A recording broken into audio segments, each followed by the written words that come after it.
स्वागत है आपका BHDLA। आज हम खंड 1 के इकाई 2 में हरिशंकर परसाई के बारे में पढ़ेंगे। साथ ही इनके व्यंग्य निबंध वैष्णव की फिसलन की सार को पढ़ेंगे और समझेंगे, क्योंकि यह एग्ज़ाम की दृष्टि से बहुत महत्वपूर्ण टॉपिक है। क्योंकि इससे पहले कि अगर एग्ज़ाम में जो प्रश्न पत्र को हम देखें तो उसमें महादेवी वर्मा, रामविलास शर्मा, मोहन राकेश, सुभद्रा कुमारी चौहान पे टिप्पणी लिखने के लिए आया था। इस बार संभव है और 100% आपको हरिशंकर परसाई के ऊपर जीवनी लिखने के प्रश्न देखने को अवश्य मिलेगा। साथ ही इनकी वैष्णव की फिसलन बहुत ही महत्वपूर्ण है, इस पे प्रश्न बनते ही बनते हैं। तो इस वीडियो को लास्ट तक देखें ताकि आप अपने एग्जाम में अच्छा प्रदर्शन कर पाएँ। तो चलिए शुरू करते हैं आज की इस वीडियो को। आते हैं हरिशंकर परसाई की जीवनी को जान लेते हैं। जब हम हरिशंकर प्रसाद की जीवनी देखते हैं तो परसाई जी का जन्म 22 अगस्त 1924 को मध्य प्रदेश के होशंगाबाद जनपद में जामनी नामक गांव है, वहां हुआ था। वे अत्यंत साधारण परिवार में जन्म लिए थे। मैट्रिक परीक्षा से पूर्व ही उनकी मां का असमय निधन हो गया था। उनके पिता की भी असाध्य बीमारी के कारण मृत्यु हो गई थी। इससे आर्थिक संकट उनके सामने उत्पन्न हो गया था। पारिवारिक जिम्मेदारी को निभाते हुए परसाई जी ने नागपुर विश्वविद्यालय से हिंदी MA और शिक्षण में डिप्लोमा किया। जंगल विभाग में नौकरी भी किए। विभिन्न विद्यालयों में अध्यापन भी करते रहे। इस्तीफा देते हुए 1957 से हमेशा के लिए नौकरी को उन्होंने छोड़ दिया और परिवार में बहन, भांजे और भांजी तक ही उनका जीवन सीमित रहा। अभावग्रस्त होने के कारण वो जीवन भर विवाह नहीं किए। 10 अगस्त 1995 में 71 वर्ष की आयु में लंबी बीमारी के कारण उनकी मृत्यु हो गई। 10 अगस्त 1995 में 71 वर्ष की आयु में लंबी बीमारी के कारण उनकी मृत्यु हो गई। 1957 से जीवन पर्यंत परसाई जी स्वतंत्र लेखन के भरोसे ही रहे। वे अभावग्रस्त जीवन की जो कटु सत्य है, अनुभव है, के साथ ही वामपंथी रुझान के कारण भारतीय सामाजिक में जो भिन्नता है उसकी समझ उनमें अत्यंत गहरी रही। भारतीय समाज के उज्जवल भविष्य की कामना से प्रेरित होकर वे अपने साहित्यिकी नाटकों की रचना करते रहे और वे जो भारतीय व्यवस्था है, भ्रष्ट भारतीय व्यवस्था थी, उस पर तीखा प्रहार करते रहे अपने लेखन के माध्यम से। अपने जीवन आदर्शों के मूल्य पर उन्होंने कभी भी किसी भी तरह का समझौता नहीं किया। तो ये हरिशंकर परसाई की जीवनी और उनके बारे में जानकारी थी जो आपको रखना चाहिए, क्योंकि टिप्पणी लिखने के लिए अगर आता है तो आपको यह बहुत ही सहायता करेगा और टिप्पणी लिखने के लिए एग्जाम में आपको निश्चित ही पूछा जाएगा। आप इसे 100% समझ लें। तो चलिए बढ़ते हैं आगे। साथ ही अगर आप चैनल पर नए हैं और चैनल को सब्सक्राइब आपने नहीं किया है तो आपसे रिक्वेस्ट है कि चैनल को सब्सक्राइब जरूर किया करें। इसमें आपका कुछ नहीं जाता है पर हमें हौसला मिलता है कि हम आपके लिए और भी नए वीडियो बनाते रहें। तो चलिए अब आते हैं वैष्णव फिसलन, जो उनका व्यंग्यात्मक कहानी है, निबंध है, उसके सार पे और उस कहानी को समझते हैं कि उसमें कहानी क्या है। इस तरह इनके निबंध से भी प्रश्न आपको देखने को मिलेगा ही, तो इसे बिल्कुल भी इग्नोर ना करें। वीडियो को पूरा देखिए। आपके यहाँ से कम 15 से 20 नंबर पक्के हो जाएंगे मात्र इस वीडियो में। तो चलिए शुरू करते हैं आज के टॉपिक को, जिसमें है वैष्णव की फिसलन निबंध।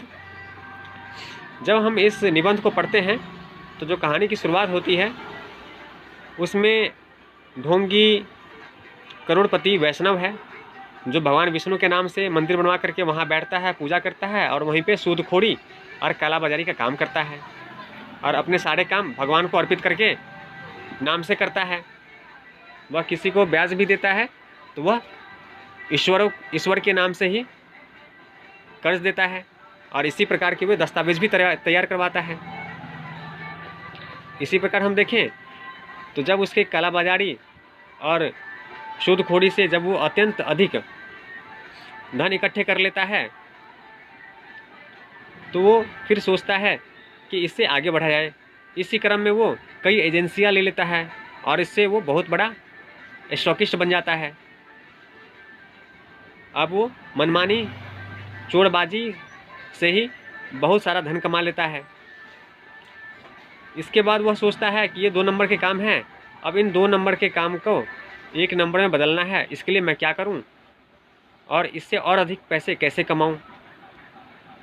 इस तरीके से वे एक होटल खोलने का प्लान बनाता है, और यह भी जो प्लान आता है वह उसकी अंतरात्मा से आवाज़ आती है।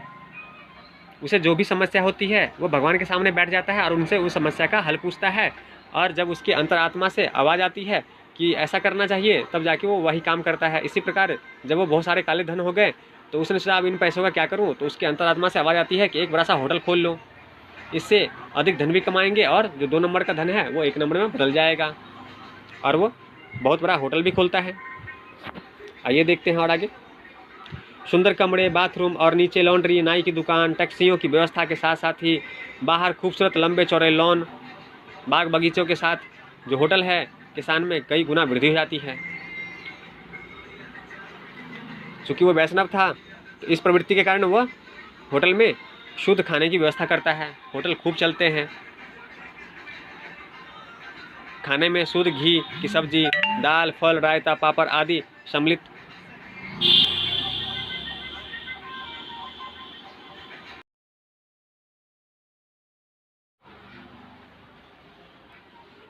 स्वागत है आपका BHDLA। आज हम खंड 1 के इकाई 2 में हरिशंकर परसाई के बारे में पढ़ेंगे, साथ ही इनके व्यंग निबंध वैष्णव की फिसलन की सार को पढ़ेंगे और समझेंगे, क्योंकि यह एग्ज़ाम की दृष्टि से बहुत महत्वपूर्ण टॉपिक है। क्योंकि इससे पहले कि अगर एग्ज़ाम में जो प्रश्न पत्र को हम देखें तो उसमें महादेवी वर्मा, रामविलास शर्मा, मोहन राकेश, सुभद्रा कुमारी चौहान पे टिप्पणी लिखने के लिए आया था। इस बार संभव है और 100% आपको हरिशंकर परसाई के ऊपर जीवनी लिखने के प्रश्न देखने को अवश्य मिलेगा। साथ ही इनकी वैष्णव की फिसलन बहुत ही महत्वपूर्ण है, इस पे प्रश्न बनते ही बनते हैं। तो इस वीडियो को लास्ट तक देखें ताकि आप अपने एग्जाम में अच्छा प्रदर्शन कर पाएँ। तो चलिए शुरू करते हैं आज की इस वीडियो को। आते हैं हरिशंकर परसाई की जीवनी को जान लेते हैं। जब हम हरिशंकर प्रसाद की जीवनी देखते हैं तो परसाई जी का जन्म 22 अगस्त 1924 को मध्य प्रदेश के होशंगाबाद जनपद में जामनी नामक गांव है वहां हुआ था। वे अत्यंत साधारण परिवार में जन्म लिए थे। मैट्रिक परीक्षा से पूर्व ही उनकी मां का असमय निधन हो गया था। उनके पिता की भी असाध्य बीमारी के कारण मृत्यु हो गई थी। इससे आर्थिक संकट उनके सामने उत्पन्न हो गया था। पारिवारिक जिम्मेदारी को निभाते हुए परसाई जी ने नागपुर विश्वविद्यालय से हिंदी MA और शिक्षण में डिप्लोमा किया। जंगल विभाग में नौकरी भी किए। विभिन्न विद्यालयों में अध्यापन भी करते रहे।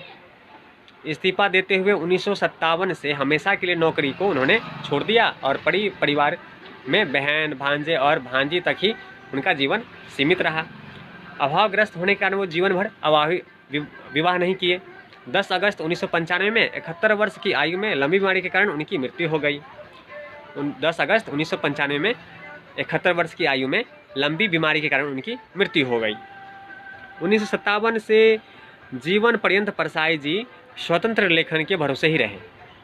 वे अभावग्रस्त जीवन की जो कटु सत्य है, अनुभव है, के साथ ही वामपंथी रुझान के कारण भारतीय सामाजिक में जो भिन्नता है उसकी समझ उनमें अत्यंत गहरी रही। भारतीय समाज के उज्जवल भविष्य की कामना से प्रेरित होकर वे अपने साहित्यिकी नाटकों की रचना करते रहे, और वे जो भारतीय व्यवस्था है, भ्रष्ट भारतीय व्यवस्था थी, उस पर तीखा प्रहार करते रहे अपने लेखन के माध्यम से। अपने जीवन आदर्शों के मूल्य पर उन्होंने कभी भी किसी भी तरह का समझौता नहीं किया। तो ये हरिशंकर परसाई की जीवनी और उनके बारे में जानकारी थी जो आपको रखना चाहिए, क्योंकि टिप्पणी लिखने के लिए अगर आता है तो आपको यह बहुत ही सहायता करेगा, और टिप्पणी लिखने के लिए एग्जाम में आपको निश्चित ही पूछा जाएगा। आप इसे 100% समझ लें। तो चलिए बढ़ते हैं आगे। साथ ही अगर आप चैनल पर नए हैं और चैनल को सब्सक्राइब आपने नहीं किया है तो आपसे रिक्वेस्ट है कि चैनल को सब्सक्राइब जरूर किया करें। इसमें आपका कुछ नहीं जाता है, पर हमें हौसला मिलता है कि हम आपके लिए और भी नए वीडियो बनाते रहें। तो चलिए अब आते हैं वैष्णव फिसलन, जो उनका व्यंग्यात्मक कहानी है, निबंध है, उसके सार पे, और उस कहानी को समझते हैं कि उसमें कहानी क्या है। इस तरह इनके निबंध से भी प्रश्न आपको देखने को मिलेगा ही, तो इसे बिल्कुल भी इग्नोर ना करें। वीडियो को पूरा देखिए, आपके यहाँ से कम 15 से 20 नंबर पक्के हो जाएंगे मात्र इस वीडियो में। तो चलिए शुरू करते हैं आज के टॉपिक को, जिसमें है वैष्णव की फिसलन निबंध। जब हम इस निबंध को पढ़ते हैं तो जो कहानी की शुरुआत होती है उसमें ढोंगी करोड़पति वैष्णव है जो भगवान विष्णु के नाम से मंदिर बनवा करके वहाँ बैठता है, पूजा करता है और वहीं पे सूदखोरी और कालाबाजारी का काम करता है और अपने सारे काम भगवान को अर्पित करके नाम से करता है। वह किसी को ब्याज भी देता है तो वह ईश्वर के नाम से ही कर्ज देता है और इसी प्रकार के वे दस्तावेज भी तैयार करवाता है। इसी प्रकार हम देखें तो जब उसके कालाबाजारी और सूदखोरी से जब वो अत्यंत अधिक धन इकट्ठे कर लेता है तो वो फिर सोचता है कि इससे आगे बढ़ा जाए। इसी क्रम में वो कई एजेंसियां ले लेता है और इससे वो बहुत बड़ा स्टॉकिस्ट बन जाता है। अब वो मनमानी चोरबाजी से ही बहुत सारा धन कमा लेता है। इसके बाद वह सोचता है कि ये 2 नंबर के काम हैं, अब इन 2 नंबर के काम को 1 नंबर में बदलना है, इसके लिए मैं क्या करूं और इससे और अधिक पैसे कैसे कमाऊं। इस तरीके से वे एक होटल खोलने का प्लान बनाता है और यह भी जो प्लान आता है वह उसकी अंतरात्मा से आवाज़ आती है। उसे जो भी समस्या होती है वो भगवान के सामने बैठ जाता है और उनसे उस समस्या का हल पूछता है और जब उसकी अंतरात्मा से आवाज़ आती है कि ऐसा करना चाहिए तब जाके वो वही काम करता है। इसी प्रकार जब वो बहुत सारे काले धन हो गए तो उसने सोचा अब इन पैसों का क्या करूं, तो उसकी अंतरात्मा से आवाज़ आती है कि एक बड़ा सा होटल खोल लो, इससे अधिक धन भी कमाएंगे और जो 2 नंबर का धन है वो 1 नंबर में बदल जाएगा। और वो बहुत बड़ा होटल भी खोलता है। आइए देखते हैं और आगे। सुंदर कमरे, बाथरूम और नीचे लॉन्ड्री, नाई की दुकान, टैक्सियों की व्यवस्था के साथ साथ ही बाहर खूबसूरत लंबे चौड़े लॉन, बाग बगीचों के साथ जो होटल है किसान में कई गुना वृद्धि हो जाती है। चूँकि वो वैष्णव था तो इस प्रवृत्ति के कारण वह होटल में शुद्ध खाने की व्यवस्था करता है। होटल खूब चलते हैं।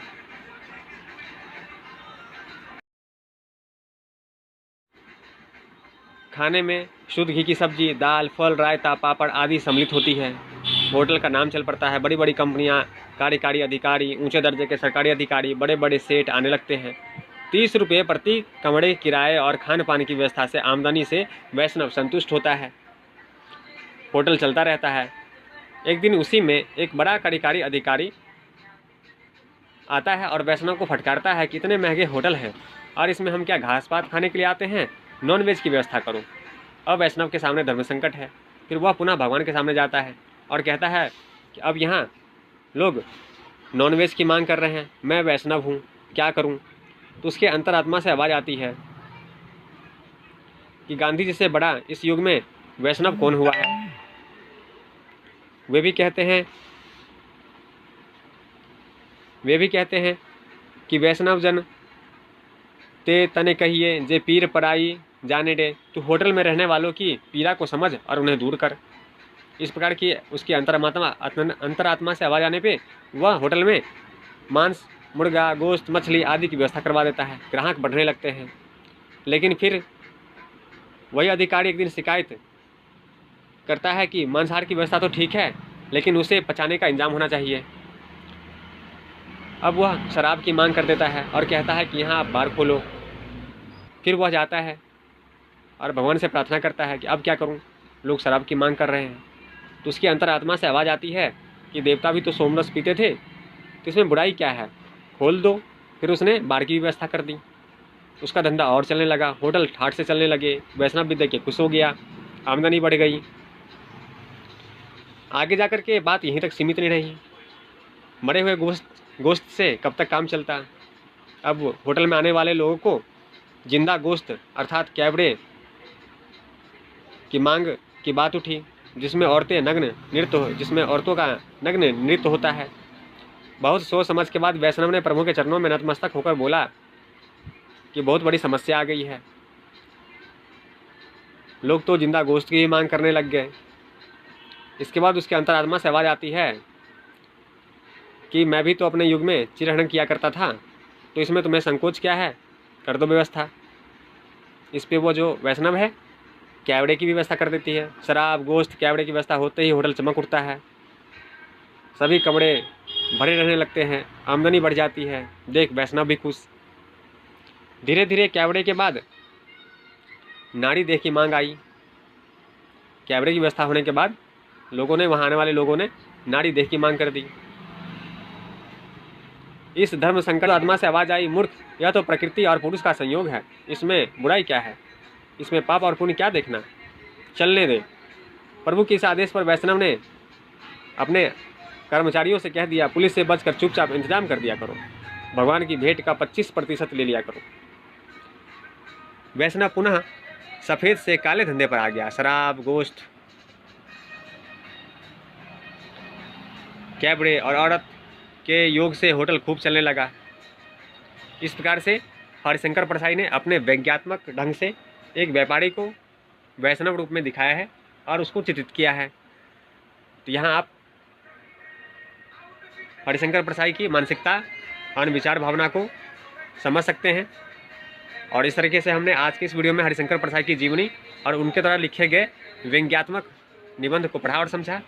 और यह इसे आप अच्छे से देख लें, क्योंकि इससे संबंधित कम से कम 20 नंबर के प्रश्न आपको एग्जाम में आएंगे ही आएंगे, इसलिए इसे इग्नोर ना करें। तो चलिए ऐसी महत्वपूर्ण टॉपिक के साथ मिलते हैं अगले वीडियो में। तो चैनल को लाइक कीजिए, सब्सक्राइब कीजिए, साथ में बने बेल आइकन को भी क्लिक कीजिए ताकि मेरे आने वाले इंपॉर्टेंट वीडियो का नोटिफिकेशन आपको मिलता रहे। साथ ही इससे पहले मैं कई और वीडियो बना चुका हूँ BHDLA 138 पे, तो उन वीडियो को जाकर डिस्क्रिप्शन में देख सकते हैं। तो चलिए बढ़ते हैं वीडियो में आगे, मिलते हैं अगले वीडियो में।